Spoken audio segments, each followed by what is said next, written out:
В далеком арктическом городке Тилих время, казалось, текло так же легко, как мягко падают снежинки. Жизнь там, как правило, протекала в безмятежном, почти монотонном ритме. Однако это спокойствие было внезапно нарушено непредвиденным, шокирующим происшествием. На окраине города был обнаружен слабый шатающийся белый медведь. Когда Александр возвращался в свой город после мирной утренней рыбалки на ледяных берегах реки, на которую он обычно тратил 2-3 часа своего времени, он обнаружил тревожное зрелище – кровавый след, размазанный по земле. Обычно его возвращение домой было неторопливым, что создавало возможности для торговли и общения с соседями. Однако сегодня им двигал настойчивый порыв, подстегиваемый тревожными мыслями о происшествиях, которые могли произойти за время его отсутствия. Его разум перебирал тревожные возможности, каждая следующая гипотеза приводила в замешательство больше предыдущей, пока его тревожный сон не был прерван шокирующей реальностью. На берегу реки был белый медведь. Прежде чем мы продолжим, если вы здесь впервые, не стесняйтесь поддержать нас, нажав «Нравится», подписавшись и включив колокольчик для уведомлений, чтобы не пропустить наши истории. Наблюдать за появлением зверя было столь же удивительно, сколь и тревожно, поскольку эти величественные создания редко забредали так далеко от своих арктических жилищ. Если только их не вынуждали к этому тяжелые обстоятельства, такие как травма или голод. Медведь был заметно расстроен. Его некогда здоровое тело теперь напоминало скелет. Движения были тяжелыми и мучительными. Александр был знаком с потенциальной угрозой, которую может представлять раненый белый медведь, но понимал, что такое существо не приблизится к человеческим жилищам, если у него не будет другого выхода. С безопасного расстояния Александр рассмотрел животное, мех которого казался грязным и покрытым льдом, что свидетельствовало о долгом и сложном путешествии. Глаза медведя, усталые и страдальческие, встретились с его взглядом. Они выражали молчаливое отчаяние, когда Александр наблюдал, как медведь пытается встать. Его тело заметно корчилось от боли. Несмотря на понимание потенциальной угрозы, Александр почувствовал прилив сочувствия к этому существу. Мысли о том, как оказать помощь, яростно роились в его голове, и каждая из них была связана с необходимостью быть настороже по отношению к такому могущественному, но непредсказуемому существу. И все же им двигала острая потребность вмешаться. Александр заметил сдержанную реакцию медведя, легкое движение головы и затуманенный взгляд его глаз, озадаченный усталостью и болью, свидетельствовавший о том, что зверь был почти истощен. То ли из-за травмы, то ли из-за отчаяния водителя, медведь оказался в опасной близости от населенных пунктов. Понимая хрупкое состояние медведя и решив, что он не представляет непосредственной государственной угрозы, Александр поспешно решил помочь. В смятении размышляя о том, что ему может понадобиться, он поспешил обратно в свою хижину, намереваясь раздобыть еду и медикаменты. Он собрал остатки рыбы, полагая, что это привлечет внимание медведя, и подобрал элементарную аптечку первой помощи. Вернувшись, Александр продолжил разговор мягким тоном, в то же время осторожно приблизившись с едой. Он положил рыбу на безопасное расстояние и наблюдал, как медведь постепенно начал есть сам. Его движения были вялыми и требовались значительные усилия. Ободренный проявленным медведем доверием, Александр воспользовался случаем и занялся его ранами, осторожно протерев их дезинфицирующими салфетками из своей аптечки. Каждый нежный контакт порождал взаимную проверку доверия между ними. Александр и медведь. По мере того, как он продолжал, первоначальное удивление зрителей постепенно сменилось одобрительным интересом. Его сострадательные поступки проложили путь к тому, что впоследствии стало общесельской инициативой по спасению медведя. Это привело к тому, что первоначальные опасения превратились в общую проблему. История продолжала развиваться в центре деревни. Внезапная встреча с белым медведем вызвала у местного населения чувство тревоги. Рассказав горожанам об этом неожиданном госте, Александр спровоцировал стихийное собрание и обсуждение. В зале городского совета, заполненном горожанами, все оживленно переговаривались. Цинния, гражданка со стажем, решительно высказала свои опасения, заявив, что близость медведя потенциально может подвергнуть опасности их потомства. Что это говорит об их истинной природе? Если они решили уничтожить попавшее в беду существо, прежде чем испробовать все возможные альтернативы для его поддержки. Ее мысли произвели глубокое впечатление, вызвав задумчивое молчание среди публики, пока каждый размышлял над ее убедительными доводами. В этот момент глубокого самоанализа Александр выдвинул разумное предложение. Он предложил дать ему короткий 2-дневный срок, чтобы показать, что медведю можно успешно помочь, не создавая угрозы для горожан. Он обсудил свою стратегию. Если в течение этого периода медведь проявит признаки улучшения и сохранит безобидное поведение, тогда им следует приглядывать за ним и проявлять больше заботы. Если ситуация не улучшится, он согласится больше не вмешиваться. Это обдуманное предложение указывает на возможный компромисс. Несмотря на то, что деревенский совет с некоторым сомнением отнесся к плану Алекса, они в конце концов согласились с ним, несмотря на затяжные сомнения ЦРУ и Павла, которые все еще сомневались в вероятности успешного выздоровления медведя. На тот случай, если в течение 2 дней у Алекса возникнут какие-либо сомнения по поводу его инициативы, Совет подчеркнул, что безопасность жителей деревни не будет поставлена под угрозу из-за их предыдущего решения. В свою очередь, Алекс с помощью небольшой группы преданных сторонников, включая Таню, приступил к созданию временного убежища и закупке необходимых припасов для медведя. Настороженные взгляды некоторых деревенских жителей, наблюдавших за их успехами, и незаметная помощь других людей вселяли в них осторожный оптимизм. Столкнувшись со строгим 2-дневным сроком, установленным сельским советом, Алекс при поддержке Тани и нескольких человек, разделявших его убеждения, предпринял попытку доказать, что раненого медведя можно реабилитировать, не представляя опасности для общества.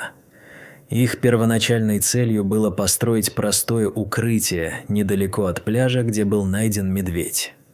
Используя подручные материалы, такие как плавник и выброшенный брезент, а также инструменты, одолженные добрыми жителями деревни, они соорудили импровизированное укрытие, которое, несмотря на свои несовершенства, обеспечивало достаточную защиту от непогоды. Затем Алекс сосредоточился на удовлетворении насущных потребностей медведя, включая диетические потребности и медицинскую помощь. Местные рыбаки предоставили ему рыбу и основные средства для оказания первой помощи, после чего он приступил к выполнению деликатной задачи по кормлению раненого медведя и устранению его травм. Ветеринар провел тщательное обследование медведя, назначил антибиотики для обработки его ран и начал принимать витамины, чтобы укрепить его силы. Медведь демонстрирует невероятную выносливость, отметил ветеринар, бросив на Александра взгляд, полный оптимистичного предостережения. В течение всего дня Александр и его команда не забывали о своем внимании, кормили медведя и заботились о его нуждах. Они также больше внимания уделяют вопросам жителей деревни, разъясняя свои действия и подчеркивая важность своей миссии для сообщества. Постепенно к ним подходило все больше местных жителей, и их первые опасения перерастали в интерес. На 2-й день, когда сгустились сумерки, Александр приготовился к важному заключительному обращению к общественному совету. Очевидно, медведь продемонстрировал вновь обретенную силу и не продемонстрировал воинственного поведения, что указывало на многообещающий шанс того, что усилия Александра и его команды могут убедить совет и тем самым изменить взгляды сообщества на важность спасения и реабилитации дикой природы. В спокойной, но в то же время несколько тревожной атмосфере муниципального здания собралась группа местных жителей, на лицах которых читалось беспокойство и заинтригованность по поводу их медведя, о котором в последнее время говорил весь город. Располагая обширным набором методично подобранных данных, изображений и тщательной оценкой ветеринара, которые были тщательно собраны его напарницей Таней, Александр почувствовал, что готов привлечь внимание сообщества. Жители деревни, которые поначалу были в ужасе, теперь казались воодушевленными и сосредоточенными, готовыми услышать новости о благополучии медведя. Когда Александр и Таня приготовились рассказать о своих находках, в комнате воцарилось приглушенное чувство ожидания. 2 дня назад Александр выступил с инициативой. Его голос был спокоен, но в то же время полон спокойной уверенности. Перед нами была поставлена задача продемонстрировать, что этот медведь может выздороветь, не представляя угрозы для нашего сообщества. Он сделал паузу, чтобы его заявление разнеслось по собранию. Затем он подробно рассказал о совместных усилиях, которые предприняли несколько отважных местных жителей, чтобы присоединиться к ним в наблюдении за восстановлением медведя. Благодаря этим достойным похвалы усилиям мы добились значительных успехов, заявил Александр. Далее он рассказал о том, что медведь не только продемонстрировал признаки физического выздоровления, но и проявил новую доброту в отношениях с людьми. Он указал на яркие изображения, проецируемые на экран, чтобы проиллюстрировать поразительную трансформацию медведя. На фотографиях видно, как хвост медведя проходит путь от почти обездвиженного и тяжело раненого до активного изучения окружающей обстановки и жадного поедания пищи. Убедительных визуальных доказательств в сочетании с убедительными объяснениями Александра было достаточно, чтобы превратить опасения жителей деревни в обнадеживающую интригу, заставив сообщество объединиться из-за общего желания обеспечить благополучие местного дикого животного. Когда Александр завершил свое выступление, зал, в котором до этого царила нервозная тишина, внезапно разразился оживленными дискуссиями о значительном прогрессе медведя и долгосрочной ответственности деревни за поддержание его здоровья и безопасности. Тщательно изучив копии подробного отчета ветеринара, Таня смогла подтвердить заметное улучшение состояния здоровья медведя и его недружелюбное поведение. Александр обратился к собравшимся жителям деревни и пояснил, что медведь не проявляет никакого тревожного поведения. Это действительно дикое существо, но оно доказало свою способность жить в гармонии, если дать ему шанс. Его слова были встречены одобрительным ропотом, который прокатился по аудитории, сигнализируя об изменении их первоначальных настроений. ЦРУ, выглядевшее чуть менее суровым, чем раньше, вызывало серьезную озабоченность. «Александр, ваши фотографии для отчета весьма убедительны. Но как мы можем гарантировать безопасность нашего сообщества, если медведь продолжает обитать в этой местности?» Предвидя подобные вопросы, Александр поспешил с объяснениями. Наша стратегия предусматривает постоянное отслеживание медведя под руководством специалистов по дикой природе. Снабдив медведя устройством слежения, мы можем внимательно следить за его передвижениями и следить за тем, чтобы он держался на безопасном расстоянии от наших домов и общественных зон. Павел, который был относительно сомнительным участником, высказал свою точку зрения и затронул денежный аспект. Кто возьмет на себя расходы по этому надзору? Каждый день Александр ходил посмотреть на медведя, предлагая ему еду и свежую воду. Каждое общение способствовало укреплению доверия между ними. Поначалу осторожный медведь держался на расстоянии, но по мере того, как дни превращались в недели, он начал сближаться, явно демонстрируя растущие признаки доверия.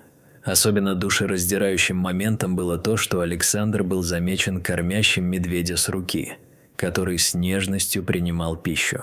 Семья. Этот момент в краткой форме отражает растущее доверие и взаимоуважение, возникшие между ними, и был прекрасно запечатлен местным репортером. Видеоклип быстро стал популярной темой в деревне, и вскоре слухи о нем распространились повсюду. Это было воспринято как свидетельство необычной и чудесной дружбы, зарождающейся между человеком и диким животным. Чтобы еще больше сблизиться с медведем, Александр представил простые игрушки, такие как большие прочные мечи, с которыми животное могло весело проводить время. Эти взаимодействия были созданы с целью не только поддерживать физическую активность медведя, но и способствовать укреплению их общей связи. Наблюдая за игривостью медведя, Александр испытывал глубокое чувство восторга и ответственности одновременно. Развитие их отношений сыграло решающую роль в восстановлении здоровья медведя, подарив ему утешение и чувство безопасности в новом окружении. В оживленном маленьком городке под названием Чики произошла трогательная история, полное сочувствия и несогласия, в центре которой – выздоровление раненого медведя. Доктор Мина, увлеченный ветеринар из близлежащего населенного пункта, объединила усилия с Александром, преданным сторонником дикой природы из местного сообщества, чтобы оказать помощь раненому медведю и вернуть ему здоровье. Они кропотливо разработали подробную программу реабилитации, включающую сбалансированную диету, направленную на восстановление, подходящие лекарства для облегчения дискомфорта и постоянное обследование состояния здоровья, чтобы отслеживать улучшение состояния медведя. Под их чутким присмотром у медведя появились признаки заметного улучшения, его мех вновь обрел блеск, и он начал набирать вес, что является верным признаком возвращения сил. Более многообещающим было растущее любопытство медведя к окружающей среде, что совершенно ясно свидетельствовало о восстановлении его здоровья. Местные жители, поначалу настроенные настороженно, начали проявлять поддержку. Они были глубоко тронуты выносливостью медведей и неустанной приверженностью Александра делу. Однако противоречивое предложение поставило эти усилия под угрозу.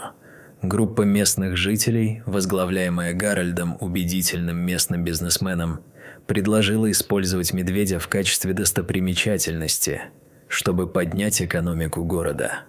Во время общественного собрания Гарольд, используя свое влияние, выдвинул предложение о строительстве большой охраняемой территории в центре деревни, где туристы могли бы наблюдать за некогда диким существом. Он подчеркнул, что Чики-таун потенциально может извлечь из этого финансовую выгоду. Придя в ужас от этой идеи, Александр решительно выступил против предложения Гарольда. Этот медведь не для развлечения публики. Мы обязались помочь ему восстановиться и вернуть его в естественную среду обитания, а не использовать его бедственное положение для получения финансовой выгоды. Горячо доказывал Александр, и его голос эхом разносился по всему многолюдному собранию. Он почувствовал облегчение, хотя и осознавал разногласия среди жителей деревни. Он выразил искреннюю признательность за их поддержку, пообещав гарантировать, что возвращение медведя в дикую природу станет общим триумфом. Приняв решение выпустить медведя на свободу, Александр почувствовал прилив энергии и приступил к тщательному планированию, необходимому для реинтеграции медведя в местную среду обитания. Церемония вызвала бурю чувств, гордость за их общее достижение и приступ меланхолии из-за приближающегося отъезда. Александр выступил с краткой речью, в которой выразил благодарность и поразмыслил о том глубоком путешествии, в которое все они вступили. Когда солнце скрылось за горизонтом, медвежонка Чики перевезли в тщательно выбранное место для реинтродукции, где было много источников пищи и которое считалось безопасным для его возвращения. После недолгого колебания у входа в клетку, нахал уверенно направился в бескрайнюю дикую местность, живой символ стойкости и оптимизма.